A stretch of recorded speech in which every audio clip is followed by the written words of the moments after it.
आज महाराष्ट्र नवनिर्माण सेनेचा गुढीपाडवा मेळावा ही दरवर्षीप्रमाणे यावर्षी मोठ्या उत्सवात पिंपरी चिंचवड शहरातून 20-25 बसेस घेऊन सर्व कार्यकर्ते आज शिवतीर्थावरती जमा झालेत. पक्ष आणि साहेब यावरती एकनिष्ठ असलेले कार्यकर्ते आज तुम्ही शिवतीर्थावरती बघू शकता. कारण महाराष्ट्र नवनिर्माण सेनेला 14चं विलक्षण असू द्या, 19चं असू द्या, एक आमदार होते आणि 24ला एकही आमदार न आला. आणि महानगरपालिकेत काही ठिकाणी जागा आल्यात, काही ठिकाणी तर शून्य आहे, संख्याबळ आहे. पण ही आजची जी सर्व महाराष्ट्र सैनिक आहेत ती पूर्ण निष्ठावंत आहेत.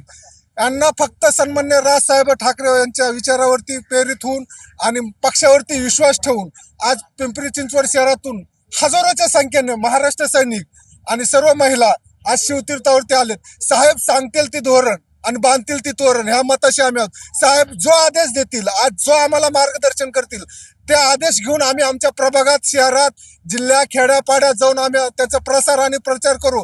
आणि येणाऱ्या काळात महाराष्ट्र नवनिर्माण सेनेचं जास्तीत जास्त राजकीय यश कसं मिळवता येईल आणि राजसाहेब यांचे हात कसे बळकट करता येतील आणि त्यांच्या मनातला महाराष्ट्र कसा घडवता येईल यासाठी आम्ही जे साहेब मार्गदर्शन करतील ते घेऊन आम्ही जाऊ आणि आमच्या वाड्या, खेड्यात, शहरापाड्यात, प्रभागात त्याचा आम्ही प्रसार आणि प्रचार करू.